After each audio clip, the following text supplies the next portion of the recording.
बिस्मिल्लाहिर्रहमानिर्रहीम। अस्सलाम वालेकुम स्टूडेंट्स। आज हम डिस्कस करेंगे हाउ टू यूज़ मैटलैब। तो सबसे पहले हम डिस्कस करेंगे स्टार्टिंग मैटलैब विंडोज़। इसका मतलब ये है कि जब हम मैटलैब को स्टार्ट करते हैं तो हमें हमारा वास्ता सबसे पहले कौन सी विंडोज़ के साथ पड़ता है। तो इसके लिए सबसे पहले है it is assume that the software is installed on the computer and that the user can start the program. तो सबसे पहले आपने ये देखना होता है कि सॉफ्टवेयर उस कंप्यूटर के अंदर क्या इंस्टॉल्ड है। ठीक है, अगर सॉफ्टवेयर कंप्यूटर के अंदर इंस्टॉल्ड है तो यूज़र फिर उस सॉफ्टवेयर को यूज़ कर सकता है, उस प्रोग्राम को स्टार्ट कर सकता है। Once the program start the MATLAB desktop window opens with default layout. तो जब हम मैटलैब को ओपन करते हैं तो सबसे पहले हमारे पास मैटलैब डेस्कटॉप विंडो ओपन होती है। ठीक है, और वो डिफ़ॉल्ट लेआउट के साथ ओपन होती है। डिफ़ॉल्ट लेआउट का मतलब ये होता है कि ओरिजिनल सेटिंग के साथ वो हमारे पास विंडो ओपन होती है। जैसे कि अगर मैं आपको दिखाऊं तो यहाँ पे हमारे पास मैटलैब सॉफ्टवेयर मौजूद है, ये हमारे पास मैटलैब सॉफ्टवेयर है और ये इसकी ओरिजिनल सेटिंग है जिसको हम डिफ़ॉल्ट सेटिंग बोलेंगे या फिर इसको डिफ़ॉल्ट लेआउट बोलेंगे। तो नेक्स्ट हमारे पास है the layout has a tool strip eight the top, the current folder tool bar below it and 4 Windows underneath. तो अब इसमें हमारे पास वो कह रहे हैं कि हमारे पास जो सबसे पहले है कि the layout has a tool strip eight the top, कि हमारे पास ये सारी के सारी टूल स्ट्रिप है जिसके अंदर हमारे पास डिफरेंट आइकन्स मौजूद हैं जिनको यूज़ करके हम प्रोग्राम्स को परफॉर्म करा सकते हैं, उनको रन कर सकते हैं, उनको चेंज कर सकते हैं। उसके बाद जो कह रहा था the current folder window tool bar below it, कि हमारे पास इस टूल स्ट्रिप के नीचे हमारे पास एक करंट फोल्डर टूल बार है। ये हमारे पास करंट फोल्डर टूल बार है जो कि इस स्ट्रिप के बिलो मौजूद है। और उसके बाद एंड 4 विंडोज़ अंडरनीथ, इसके नीचे यानी कि हमारे पास 4 विंडोज़ हैं। उन 4 विंडोज़ में देखा जाए command window, current folder window, work space window and command history window, ये सारी की सारी 4 विंडोज़ हैं जो कि हमारे पास डिफ़ॉल्ट सेटिंग के अंदर मौजूद हैं या डिफ़ॉल्ट लेआउट के अंदर मौजूद हैं। उसके बाद वो कहते हैं कि at the top of the tool strip there are 3 tabs, home, plots and apps. Clicking on the tabs change the icons in the tool strip. यानी कि इसका कहने का मतलब ये है कि जो उसने बात की है कि at the top of the tool strip there are 3 tabs, के top of the tool strip, ये हमारे पास टूल स्ट्रिप है, इसके टैब के ऊपर हमारे पास 3 मेन टैब्स हैं, एक होम, प्लॉट्स, एप्स। तो कुछ सॉफ्टवेयर हैं मैटलैब के जिसके अंदर एक और भी है शॉर्टकट्स, लेकिन मेन जो इंपॉर्टेंट टैब्स हैं वो आपके पास होम, प्लॉट्स एंड ऐप्स है। तो उसने ये भी कहा था clicking on the tabs change the icons in the tool strip. इसका मतलब ये है कि अगर हम यहाँ पे इस टैब के ऊपर क्लिक करते हैं तो हमारे पास ये आइकन चेंज हो जाते हैं, अगर इसके ऊपर क्लिक करें तो ये आइकन्स भी हमारे पास चेंज हो जाएंगे। तो टैब के ऊपर क्लिक करने के बाद हम क्या कर सकते हैं, आइकन्स को चेंज कर सकते हैं। हमारे पास नेक्स्ट पॉइंट है कि commonly MATLAB is used with home tab selected. The associated icons are used for executing various commands. यानी कि जो हमारे पास MATLAB के अंदर जो मेन हमारे पास टैब है वो है होम टैब। यानी कि हमारे पास यहाँ पे देखा जाए तो ये होम टैब के ऊपर क्लिक करके तो हम सारे के सारे ये वाले आइकन्स यूज़ करते हैं और इन्हीं आइकन्स को यूज़ करते हुए हम मैक्सिमम प्रोग्राम्स को एग्जीक्यूट करते हैं, उनको रन करते हैं। तो हम मेन जो टैब होती है वो इसके अंदर होम टैब होती है। नेक्स्ट पॉइंट है हमारे पास the plots tab can be use to create plots and apps tab can be use for opening additional applications and tool boxes of the MATLAB. तो इसका मतलब ये है कि जो हमारे पास प्लॉट की टैब है प्लॉट्स, इस टैब को यूज़ करके हम क्या कर सकते हैं, डिफरेंट किस्म के प्लॉट्स को क्रिएट कर सकते हैं। यहाँ पे भी देखा जाए ये सारे के सारे प्लॉट्स मौजूद हैं तो हम प्लॉट्स को यहाँ पे क्रिएट कर सकते हैं। और उसके बाद है कि जो हमारे पास ऐप्स की टैब है उसको यूज़ करके हम एडिशनल एप्लीकेशन को यूज़ कर सकते हैं। यानी कि हमारे पास ऐप्स यहाँ पे देखा जाए तो यहाँ पे कुछ हमारे पास ऐसी एप्लीकेशन होती हैं जो कि सॉफ्टवेयर के साथ कोरस्पॉन्ड करती हैं, उसके साथ कोऑपरेटिव होती हैं। तो यहाँ पे देखा जाए इंस्टॉल ऐप्स, यानी कि मैटलैब के अंदर मज़ीद अगर हमें फ़ीचर्स ऐड करने हैं तो यहाँ से हम इससे कोरस्पॉन्डिंग कुछ मज़ीद ऐप्स इसके अंदर ऐड कर सकते हैं। तो ऐप्स का मकसद यही है कि डिफरेंट किस्म की एडिशनल ऐप्स को, इसके एप्लीकेशंस को इनके अंदर इंस्टॉल करके तो उसको यूज़ कर सकते हैं, या टूल बॉक्सेस, मज़ीद हमारे पास ये सारे टूल बॉक्सेस हैं जिनको हम ऐप्स की कमांड के अंदर यूज़ कर सकते हैं। तो इससे नेक्स्ट जो हमारे पास है वो है द डिफ़ॉल्ट लेआउट। कि डिफ़ॉल्ट लेआउट के अंदर हमारे पास कौन कौन सी विंडोज़ होती हैं। तो हम यहाँ से the default layout consist of the following 4 windows that are displayed under the tool strip. के टूल स्ट्रिप के नीचे हमारे पास 4 मेन विंडोज़ शो हो रही होती हैं। सबसे पहली है the command window, larger window at the centre. तो यहाँ पे देखा जाए तो ये हमारे पास कमांड विंडो है, सबसे larger window at the center. Second हमारे पास the current folder window on the left, कि लेफ़्ट साइड पे हमारे पास करंट फोल्डर विंडो है, ये हमारे पास करंट फोल्डर विंडो है लेफ़्ट साइड पे। उसके बाद हमारे पास the workspace window on the right and the command history window on the right, कि राइट साइड पे हमारे पास ये वर्क स्पेस विंडो ये और कमांड हिस्ट्री विंडो ये इस साइड पे राइट साइड पे हमारे पास मौजूद हैं। तो ये हमारे पास डिफ़ॉल्ट लेआउट है मैटलैब का। तो उसके बाद है कि जो कमांड विंडो है हमारे पास उसका किस तरीके से यूज़ है, या हम उसको क्या किस तरीके से एग्जीक्यूट कर सकते हैं कमांड उसके अंदर। तो हमारे पास है the command window. The command window is MATLAB's main window and open when MATLAB is started, कि हमारे पास सबसे मैन विंडो मैटलैब के अंदर कमांड विंडो है। तो वो जैसे ही हम मैटलैब को ओपन करते हैं वो उसी के साथ ओपन हो जाती है। It is convenient to have the command window as only visible window. तो हमारे पास ज़रूरी है कि अगर बाकी विंडोज़ को हम क्लोज़ भी करते हैं तो कमांड विंडोज़ को हम क्लोज़ नहीं कर सकते। मैटलैब को यूज़ करने के लिए कंपल्सरी है कि कमांड विंडो लाजमी वहाँ पे विजिबल हो। तो this can be done either by closing all the other windows और by selecting command window only in the menu that opens when the layout icon on the tool strip is selected। वो कहता है कि ये काम कि हम एक तरीके से भी कर सकते हैं कि हमारे पास जो मेन विंडो है सिर्फ ये शो हो, बाकी सारी शो ना हो। इसका एक तरीका उसने बताया कि आप यहाँ पे ये सिलेक्ट करके यहाँ पे इसको क्लोज़ पे क्लिक करके इसको ख़त्म कर सकते हैं। यहाँ पे भी इस पर क्लिक करें, क्लोज़ पे क्लिक करके इसको ख़त्म। यहाँ पे भी हम इसके ऊपर क्लिक करें, क्लोज़ के ऊपर क्लिक करके इसको ख़त्म। तो ये एक तरीक़ाकार है हमारे पास कि सिर्फ़ और सिर्फ अब यहाँ पे देखा जाए तो ये सिर्फ़ और सिर्फ मैन कमांड विंडो ही हमारे पास रह गई है इसके अंदर। और अब जो दूसरा तरीका उसने बताया कि or by selecting command window only in the menu that opens when layout icons on the tool strip is selected, कि हम यही काम अब दोबारा ये देखा जाए तो हमारे पास डिफ़ॉल्ट सेटिंग है। वो कहता है कि आप लेआउट आइकन के ऊपर क्लिक करें, क्लिक करने के बाद आप यहाँ पे क्लिक करें कमांड विंडो ओनली, यहाँ पे क्लिक करते हैं तो भी आपके पास सिर्फ और सिर्फ मेन विंडो ही बच जाती है। तो हम इसको वापस अगर डिफ़ॉल्ट पे लेके आएँ तो इसका थर्ड वन एक और तरीक़ाकार भी है कि बाकी सारी विंडोज़ को ख़त्म करके सिर्फ और सिर्फ एक विंडो कमांड विंडो सामने रखने का। वो ये है to close a window. To close a window click on the pull down menu at the top right hand side of the window and then select close.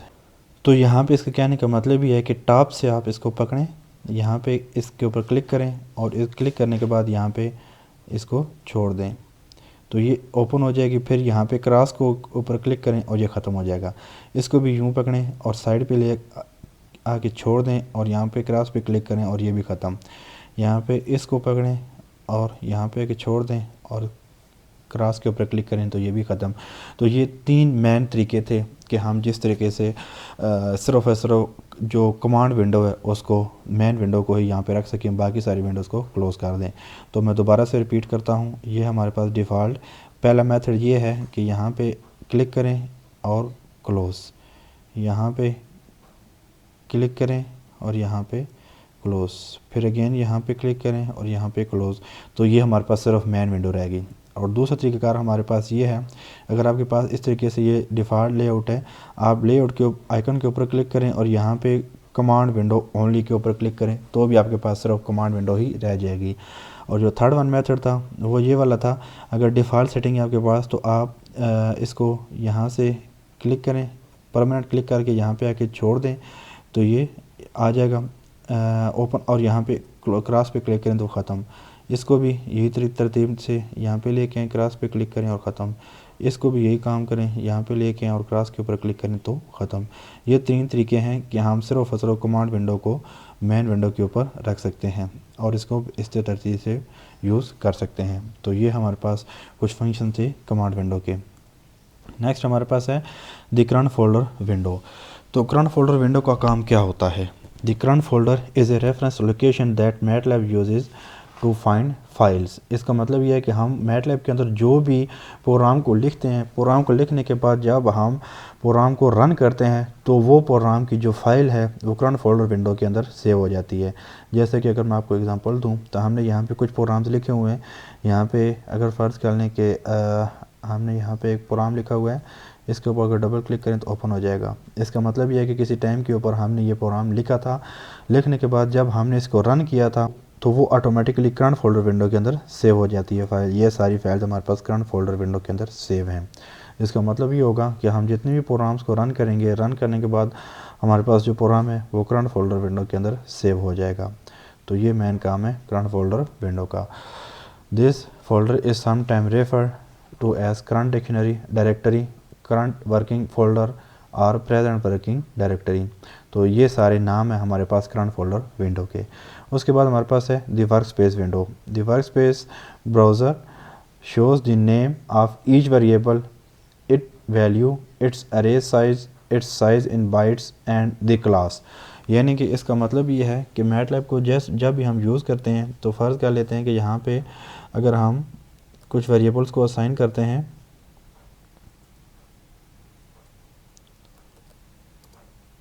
हमने असाइन किया जी ए की value को 3 असाइन कर दिया, उसके बाद बी की value को 8 असाइन कर दिया, उसके बाद एच की वैल्यू को 88 असाइन कर दिया। तो यहाँ पे देखा जाए तो जितने भी वेरिएबल हम यहाँ पे असाइन कर रहे हैं, यानी कि वेरिएबल को एक वैल्यूज़ दे रहे हैं यहाँ पे, वो सारी की सारी ए की वैल्यू 3 स्टोर हो चुकी है यहाँ पे। ये उसका वैल्यू, ये minimum size, minimum value, maximum value, ये सब के सब यहाँ पे स्टोर होती चली जा रही हैं। अगर हम इसके ऊपर क्लिक करें तो यहाँ पे वो उसका साइज़ भी बता रहा है, उसके कंप्लीट साइज़ के बारे में भी उसकी इन्फॉर्मेशन दे रहा है कि हमारे पास 1 बाय 1 की एक मैट्रिक्स टाइप एक वेरिएबल का नाम हमने यहाँ पे सेव किया हुआ है या इसको असाइन किया हुआ है। तो उसके बाद हमारे पास है the command history window. The command history window lists the command that have been entered in the command window. This includes command from previous session. A command in the command history window can be used again in the command window by double clicking on the command and command is re-entered in the command window and executed. इसका मतलब ये है कि अगर फ़र्ज़ कर लें कि यहाँ पे हमने कुछ कमांड्स को एंटर किया, फ़र्ज़ कर लें कि हम यहाँ पे कहते हैं कि ए की वैल्यू है जी हमारे पास 3, बी की वैल्यू हमारे पास 4 और हमें यहाँ पे कमांड दी थी बी माइनस ए, यानी कि हमें आंसर निकाल दो कि दो जी बी माइनस ए। जब एंटर प्रेस करेंगे आंसर आ जाएगा हमारे पास 1। हम कहते हैं कि अब यहाँ पे command b plus a raise to power 2, हम कहते हैं कि बी प्लस ए स्क्वायर का आंसर दो, तो वो हमें यहाँ पे एक आंसर दे देगा। तो कमांड, अब हमने जो भी कमांड दी थी ये सारी की सारी कमांड अब कमांड हिस्ट्री विंडो के अंदर स्टोर होती चली जा रही हैं। यहाँ पे अगर आप देखें तो हमने ये जो कमांड CLC की कमांड दी थी, ये क्लोज़ की कमांड होती है जो कि सारी विंडो को साफ़ कर देती है। इसको हम नेक्स्ट डिस्कस करेंगे। हमने ए की वैल्यू साइन की थी, बी की, एच की, clear CLC A is equal 3, हमने फिर आगे A is equal 4, B minus A, B plus A square, जितनी भी कमांड्स हमने यहाँ पे इंटर किया वो सारी की सारी कमांड हिस्ट्री विंडो के अंदर स्टोर होती चली जा रही हैं। तो हमने ये कहा था कि जो हम ऑलरेडी प्रीवियस कमांड दे चुके होंगे उसको हम दोबारा से एग्जीक्यूट कर सकते हैं।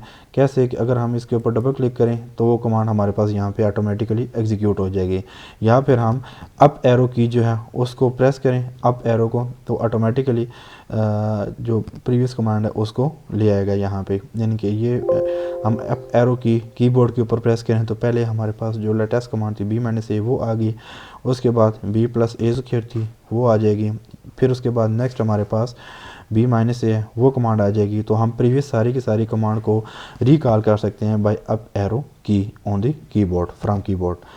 तो उसके बाद है It is also possible to drag the command in the command window and make change if needed then execute it। यानी कि हम इसको एक और तरीके से भी यहाँ पे लेके आ सकते हैं कि यहाँ पे हमारे पास मौजूद है a प्लस बी स्क्वायर। हम चाहते थे कि नहीं हमने तो यहाँ पे करना था बी स्क्वायर प्लस ए स्क्वायर। तो हम इसको यहाँ से ड्रैग करके यहाँ पे छोड़ें तो यहाँ पे हमारे पास ऑटोमेटिकली वही कमांड आ जाएगी। इसको फिर हम डिबग कर सकते हैं, यानी कि इसकी मिस्टेक को सही कर सकते हैं। हम बी स्क्वायर प्लस ए स्क्वायर फ़र्ज़ कर लें हमने ये कमांड देनी थी, तो हमने वहाँ से ड्रैग करके यहाँ पे ले आए और उसको दोबारा से हम इसको सही करके फिर एग्जीक्यूट करवा सकते हैं। तो हमारे पास ये आंसर आ जाएगा। The list in the command history window can be cleared by selecting the lines to be deleted and then right click on the mouse and selecting delete selection. तो इसका मतलब ये है कि हम यहाँ से इस कमांड हिस्ट्री विंडो को डिलीट भी कर सकते हैं, यानी कि यहाँ पे सेलेक्ट करें और राइट क्लिक करें और यहाँ पे हम यहाँ पे डिलीट सिलेक्शन ये करें तो हमारे पास वो वाली कमांड डिलीट हो जाएगी। अब यानी कि हम चाहते हैं कि जो कमांड हमने दी थी फ़र्ज़ कर लें बी प्लस ए स्क्वायर, इस कमांड को डिलीट करें। तो यहाँ से आप राइट क्लिक करें और डिलीट सिलेक्शन के ऊपर क्लिक करें तो वो एक कमांड हमारे पास यहाँ से डिलीट हो जाएगी। अगर हम सब कुछ क्लियर करना चाहते हैं तो क्लियर कमांड हिस्ट्री यहाँ पे क्लिक करें यस, तो ये आपके पास जो टोटल कमांड हिस्ट्री है वो सारी की सारी क्लियर हो जाएगी। The whole history can be deleted by right clicking on the mouse and selecting choose clear command history in the menu that opens. ये हम ऑलरेडी डिस्कस कर चुके हैं कि कंप्लीट कमांड हिस्ट्री को हम कैसे इरेज कर सकते हैं या डिलीट कर सकते हैं। इससे पहले हमने जितनी भी विंडोज़ पढ़ी थी वो डेस्कटॉप लेआउट के अंदर शामिल होती थी। उसके अलावा कभी कुछ ऐसी कमांड्स जिनको अब जब हम एग्जीक्यूट करते हैं तो कुछ एक्स्ट्रा विंडोज़ ओपन हो जाती हैं। अब हम उन अदर विंडोज़ को अभी डिस्कस करते हैं। तो this some other windows are, यहाँ पे है फिगर विंडो। तो फिगर विंडो कौन सी विंडो होती है? The figure window opens automatically when graphic commands are executed and contain graph created by these commands. यानी कि अगर हम मैटलैब को एक कमांड देते हैं कि फ़लाँ ग्राफ प्लाट करो जी, तो उसके लिए क्या करेगा, हम उसको वैल्यूज़ देंगे। जब वैल्यूज़ देने के बाद जब हम उसको बोलेंगे कि ये ग्राफ प्लाट करो तो हमारे पास एक एक्स्ट्रा विंडो ओपन हो जाएगी जो कि उसका ग्राफ शो करेगी। तो उसको हम फिगर विंडो का नाम देते हैं। For example if we have to plot x versus y, for x की वैल्यू हमारे पास 1 2 3 4 5 6 7 एंड वाई की 11 12 13 14 15 16 17 ये वैल्यूज़ है। तो हम कहते हैं कि एक्स वर्सेस वाई को प्लाट करो। तो इसके लिए हम यहाँ पे ये मेन विंडो है, तो यहाँ पे मैंने इसको ऑलरेडी लिख के रखा हुआ है। ये हम जब इसको ये कमांड देंगे तो कमांड देने के जब हम इसको रन करेंगे, रन करने के बाद हमारे पास ये एक एक्स्ट्रा विंडो ओपन हो जाएगी जिसको हम फिगर विंडो का नाम देते हैं। तो ये हमारे पास फिगर विंडो है जिसको अभी हम डिस्कस कर रहे थे। तो उसके बाद नेक्स्ट हमारे पास आता है एडिटर विंडो। एडिटर विंडो का काम क्या होता है? The editor window is use for writing and editing programs. This window is open by clicking on the new script icon on the tool strip और by clicking on the new icon and then selecting strip from menu that opens. इसका मतलब ये है कि एक तो हमारे पास तरीकाकार ये है कि हम कमांड विंडो के अंदर यहाँ पे सारे के सारे प्रोग्राम्स लिखें। लिखने के बाद फिर ये होता है कि कमांड विंडो का इशू ये है कि जो भी कमांड्स एक बार हमने प्रोग्राम लिखा और उसको हमने एग्जीक्यूट कर दिया, तो एग्जीक्यूट करेंगे तो अगर उसमें कोई मिस्टेक थी तो हमें वो प्रोग्राम दोबारा से लिखना पड़ेगा। लेकिन अगर हम यही काम इस कमांड विंडो के बजाय यहाँ पे एक न्यू स्क्रिप्ट फाइल के ऊपर क्लिक करें तो हमारे पास एक स्क्रिप्ट फाइल ओपन हो जाती है। इसके अंदर हम वही सारे के सारा प्रोग्राम लिखें। सारे के सारा प्रोग्राम लिखने के बाद जब हम उसको रन करें तो वो प्रोग्राम रन हमारे पास मेन विंडो के अंदर हो जाता है। यानी कि अगर मैं यहाँ पे आपको कुछ एग्जांपल दूं तो ये प्लाट की कमांड है हमारे पास। तो ये हमने एक कमांड लिख ली थी न्यू स्क्रिप्ट फाइल के अंदर। हमने कहा था एक्स की वैल्यू वाई की वैल्यू दे दी थी और कहा था कि प्लॉट करो एक्स वर्सेस वाई को। ये जो कमांड्स है इस तरह कमांड नेक्स्ट हम बड़ी डिटेल में डिस्कस करेंगे। अभी जस्ट एडिटर विंडो का फंक्शन क्या है वो हम समझ लेते हैं। तो प्लॉट एक्स वर्सेस वाई, लेकिन बाद में अगर फ़र्ज़ कर लें इसको हमने प्लॉट कर दिया, प्लॉट करने के बाद ये हमारे पास फिगर विंडो ओपन होगी। लेकिन अब अगर यहाँ पे हम दोबारा देखें तो हम कहते हैं नहीं यहाँ पे तो एक मिस्टेक हो गई थी। हमारे पास जो x की वैल्यू थी वो 1 से स्टार्ट होती थी, तो हम यहाँ पे उसी को बजाय इसके कि प्रोग्राम दोबारा लिखने के हम यहाँ पे इसको 1 2 इसी के अंदर ऐड कर देंगे। और यहाँ पे हम कहते थे कि जो y की वैल्यू है वो भी हमारे पास 2 से स्टार्ट होती थी, तो 2 3, तो हमने 2 वैल्यूज़ ऊपर ऐड की, 2 वैल्यूज़ नीचे ऐड की। तो ये हमारे पास यानी कि हमने क्या किया कि एडिटर विंडो के अंदर हमने दोबारा से वो जो मिस्टेक हो गई थी उसको दोबारा से सही कर लिया, और अब हम यहीं पे इसको दोबारा से एग्जीक्यूट कर सकते हैं। तो जब हम इसको दोबारा से एग्जीक्यूट करेंगे तो हमारे पास वो ग्राफ जो है वो यहाँ पे शो हो जाएगा, यानी कि अब हमारे पास वैल्यूज़ जो थी वो हमने पहले से चेंज कर ली थी। तो एडिटर विंडो का ये काम होता है कि हम वैल्यूज़ को, कमांड्स को उसके अंदर लिख सकते हैं और उसको बार बार एग्जीक्यूट कर सकते हैं। अगर उसमें किसी किस्म की कोई मिस्टेक हो जाए तो उसको सही करके अगेन उसको एग्जीक्यूट करवाया जा सकता है। Help window, the help window contain help information. This window can be opened from the help icon in the tool strip of the command window or the tool bar of any MATLAB window. The help window is interactive and can be used to obtain information on any feature of the MATLAB. तो इसके कहने का मतलब यह है कि जो हमारे पास हेल्प विंडो है वो हर तरह की इन्फॉर्मेशन हमें प्रोवाइड कर रही होती है। और इसको ओपन कैसे किया जा सकता है, आप यहाँ पे देखा जाए तो ये हमारे पास हेल्प विंडो आइकन है, जिसके ऊपर अगर हम क्लिक करें तो ऑटोमेटिकली हमारे पास हेल्प विंडो ओपन हो जाती है। और यहाँ पे अगर हम क्लिक करें तो जिस सेंस में आपको हेल्प चाहिए, जिस तरतीब से हेल्प चाहिए उस तरतीब से वहाँ पे आप सेलेक्ट करके तो वहाँ से आप हेल्प ले सकते हैं। उसके बाद नेक्स्ट है हमारे पास जनरल टिप्स। जनरल टिप्स ऐसे हैं कि अब जब भी प्रोग्राम्स को आप रन करेंगे तो रन करने के लिए आप उसको कैसे तरतीब से हम डिफरेंट टेक्निक्स यूज़ कैसे कर सकते हैं।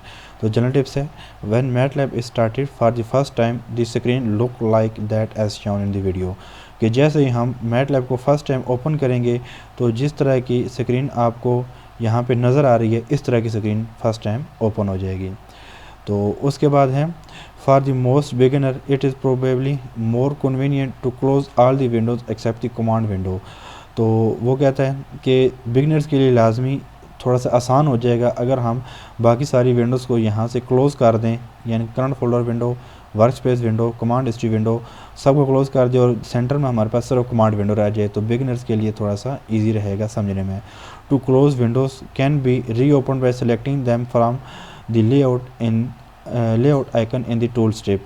तो अगर हमें बाद में जो क्लोज़ विंडो थी उसकी ज़रूरत पड़े तो हम लेआउट आइकन से वो जो विंडोज़ क्लोज़ कर चुके थे वहाँ से हम उनको दोबारा से ओपन कर सकते हैं।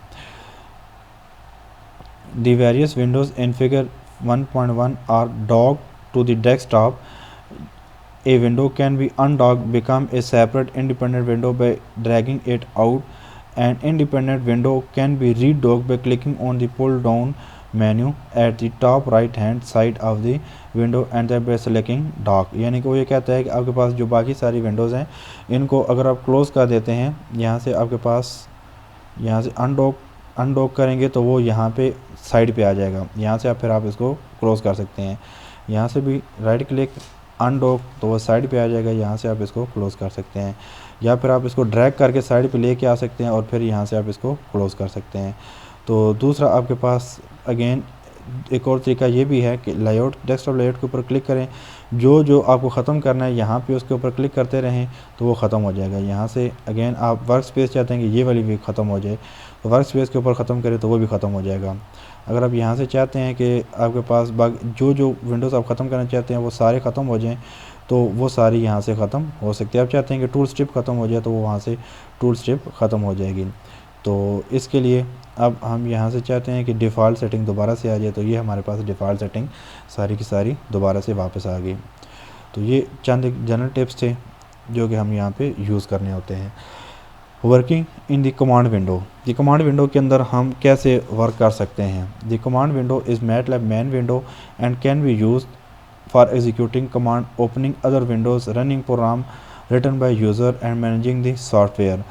तो जो हमारे पास मेन विंडो है, कमांड विंडो, उसके अंदर हम सारे के सारे प्रोग्राम लिख सकते हैं, उनको रन कर सकते हैं, उनको ओपन कर सकते हैं, An example of command with several sample commands will be explained later in this chapter as shown in the video.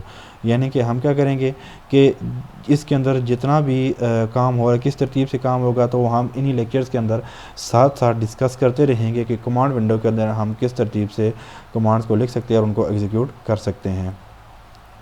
Notes for working in the command window, बहुत इंपॉर्टेंट पॉइंट्स हैं command window के लिए कि command window के अंदर काम करने के लिए आपको चंद एक चीज़ों को अंडर कंसिडरेशन रखना होगा। To type a command the cursor must be placed in next to the next command prompt, यानी कि आपके पास ये जो कर्सर है ये वाला, ये जहाँ पे भी आप कमांड लिखेंगे उसके सामने ये कर्सर मस्ट मौजूद होना चाहिए।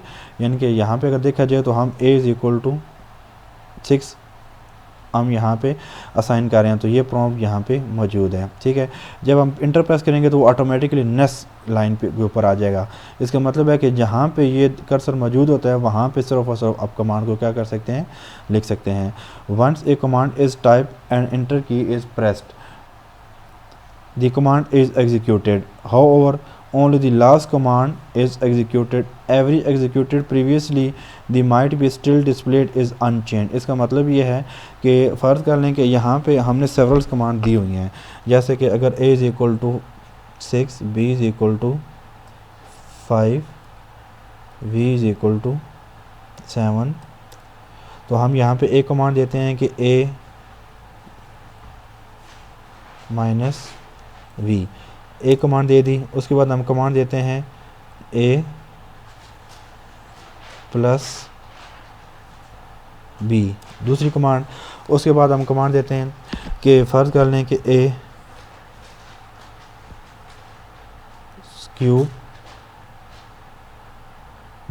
- v। तो उसे कहने का था कि जैसे हम कमांड को लिखते हैं और लिखने के बाद इंटर की प्रेस करते हैं तो वो कमांड ऑटोमेटिकली एग्जीक्यूट हो जाती है।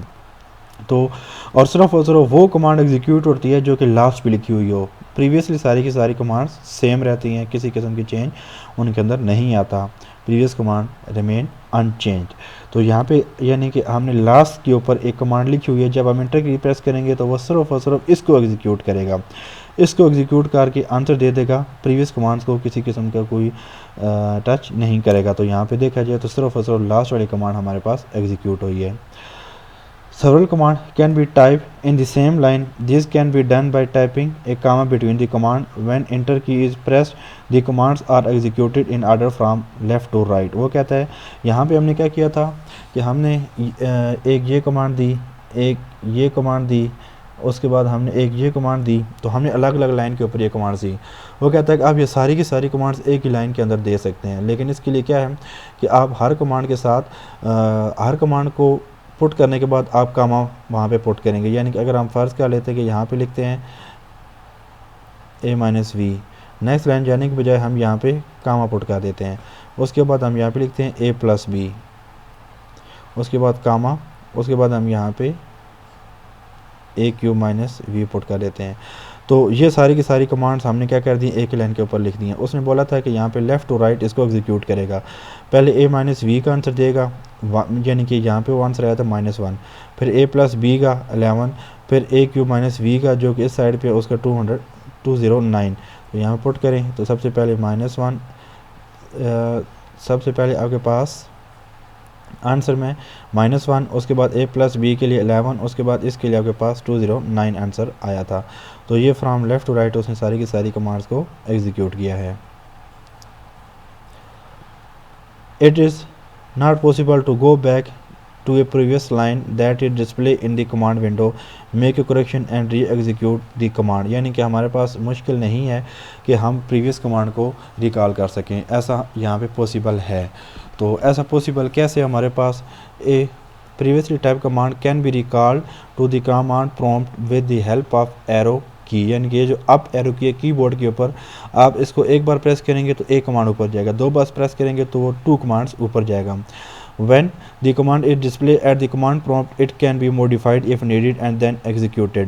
यानी कि इसका मतलब ये है कि हम चाहते थे कि ये जो हमने a - v दिया था यहाँ पे a + v देना चाहते हैं। तो हम क्या करते हैं कि हम यहाँ पे अप एरो की प्रेस करते हैं, जब तक a - v नहीं आता प्रेस करते रहें, ये हमारे पास a-v आ गया। हम यहाँ पे इसको सही कर लेते हैं जी, हमने माइनस नहीं, हमने यहाँ पे प्लस रखना था। अब इसको दोबारा से एग्जीक्यूट कर सकते हैं। When the command is displayed in the command prompt, it can be modified if needed and then executed.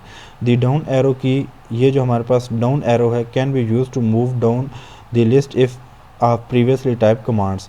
यानी कि अगर हम यहाँ पे अपवर्ड चले जाते हैं तो हम a-v तक चले गए, यानी कि हमारे पास जो सबसे पहले कमांड थी वहाँ तक चले गए। लेकिन हम कहते हैं नहीं, हमने यहाँ पे नहीं, हमने a+b तक रहना था। तो इसके लिए हम अगेन डाउन एरो की यूज़ करेंगे और वो डाउन कमांड की तरफ आ जाएगा। यहाँ पे हम उसको दोबारा से एग्जीक्यूट कर सकते हैं। उसके बाद हमारे पास है if a command is too long to fit in one line, it can be continue to the next line by tapping 3 periods dot called ellipses and pressing the enter key. यानी वो कहता है कि आपके पास अगर कोई कमांड है जो कि आप लिखते चले जा रहे हैं और वो इतनी लेंथी है कि वो यहाँ तक पहुँच चुकी है, लेकिन हम क्या करें, जैसे इंटर की प्रेस करेंगे तो वो तो सारी कमांड्स को एग्जीक्यूट कर देगा। तो एग्जीक्यूट से बचाने के लिए हम क्या करेंगे, at the end 3 bar dot लगा दें इस तरीके से, और उसके बाद नेक्स्ट इंटर प्रेस करके नेक्स्ट लाइन के ऊपर जाके जब हम कमांड लिखेंगे तो उसका मतलब है कि ये अभी ऊपर वाली लाइन की जो कमांड है वो ही लगातार हम इसको लिखते हुए चले आ रहे हैं।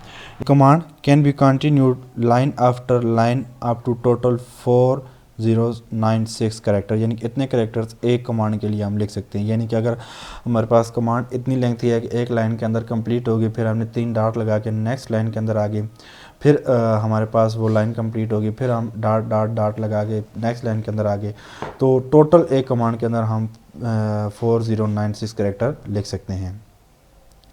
उसके बाद हमारे पास है दी सेमीकोलन। सेमीकोलन का क्या यूज़ है? When a command is typed in the command window and enter key is pressed, the command is executed. Any output that commands generate is displayed in the command window. If a semicolon is typed at the end of command, the output of the command is not displayed. Typing a semicolon is useful when result is obvious or known, or when output is very large. If several commands are typed in the same line, the output from any of the command will not be displayed if semicolon instead of a comma is typed between the command. इसका मतलब ये है कि हम यहाँ पे चाहते हैं कि हमने एक वैल्यू एक असाइन की, हमने a को एक वैल्यू असाइन कर दी 4।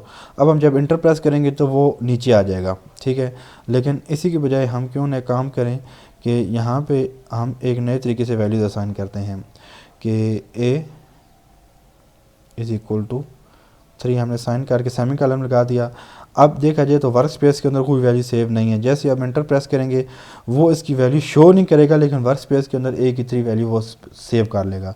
b इज़ इक्वल टू फर्ज करते 6, तो यहाँ पे वो शो नहीं करा साथ ही, लेकिन यहाँ पे वो एग्जीक्यूट वहाँ पे उसकी वैल्यू सेव कर लेता है। अगर हम यहाँ पे क्या इसको कोई कमांड देते हैं a-b, तो उसका आंसर ज़रूर देगा कि 3 में से 6 माइनस करें तो आपके पास -3 आता है। तो सेमीकोलन का ये मकसद होता है कि बजाय इसके कि हर वेरिएबल जैसे ही हम उसको असाइन करें तो साथ ही उसकी आंसर आ जाए, तो बेहतर है कि हम यहाँ पे सेमीकोलन लगा दें तो और सिर्फ कमांड्स को हम लिखें और उसको रन करें तो उनका आंसर दे दे और कमांड उनकी वैल्यूज़ को यूज़ भी कर सकती है। ये सारा मकसद होता है सेमीकोलन का। Typing %, when symbol % is typed at the beginning of a line, the line is designated as a comment. This means that when enter key is pressed, the line is not executed.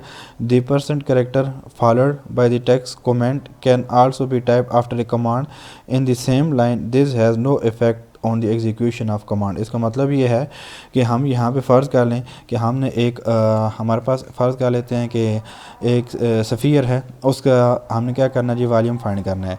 तो sphere का volume find करने के लिए हम क्या कहते हैं कि हमें यहाँ पे v इज़ इक्वल टू यानी कि 4/3 पाई r³ उसका फार्मूला होता है। तो हम r की वैल्यू असाइन कर लेते हैं जी। r हमारे पास है जी, फ़र्ज़ कर लेते हैं कि हमारे पास 4 है।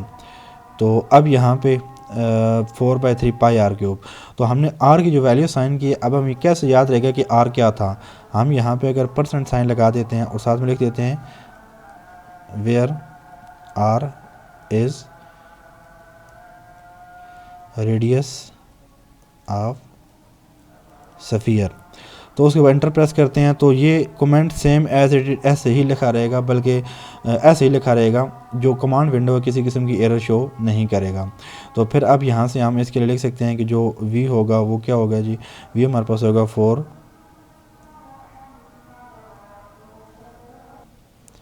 4/3 पाई आर 4/3 पाई आर क्यूब। अब जब इसको रन करेंगे तो ये वॉल्यूम बता देगा। अब हम बाद में अगर इसको दोबारा से प्रोग्राम को ओपन करते हैं तो याद रहे कि हमारे पास ये रेडियस जो आर जो था ये रेडियस था। तो इसके लिए हम यहाँ पे परसेंट साइन लगाने के बाद एज फॉर मेमोराइजेशन हम यहाँ पे ये कमेंट छोड़ सकते हैं। लेकिन अगर यही कमेंट हम बगैर वैसे कोई भी कमेंट ऐसे लिखें, यानी कि यहाँ पे अगर बगैर परसेंट साइन के अगर हम लिखें वेयर आर इज़ रेडियस, जब इंटर प्रेस करेंगे तो वो हमारे पास एरर दे देगा। लेकिन अगर हम परसेंट साइन लगा दें, परसेंट साइन लगाने के बाद हम कुछ भी इसके अंदर लिख दें तो मैटलैब जो है वो किसी किस्म के एरर नहीं देगा, बल्कि एज ए कमेंट उसको स्टोर कर देगा। उसके बाद हमारे पास है CLC command. The CLC command type CLC and press inter, clear the command window. After typing the command Windows in the command windows for a while, the display may become very long. Once the CLC command is executed, a clear window is displayed. The command does not change anything that was done before. For example, if some variables were defined previously, they still exist and can be used. The up arrow कि can also be use to recall the command that were type before. इसका मतलब ये है कि command window के अंदर अब देखा जाए तो हम बहुत सारी कमांड लिखते चले जाएंगे तो वो इतना ज़्यादा कमांड विंडो के अंदर डाटा हो जाएगा कि कन्फ्यूजन क्रिएट हो सकती है।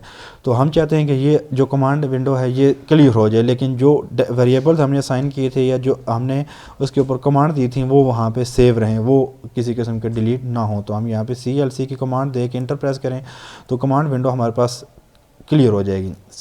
लेकिन इसके जो वेरिएबल हैं या कमांड्स है वो डिलीट नहीं होंगी। अगर हम कीबोर्ड के ऊपर अप एरो की हम इसके ऊपर अगर प्रेस करें तो वो एक एक करके प्रीवियस जो हमने इसके अंदर पुट किया था उसको रिकॉल करता चला जाएगा।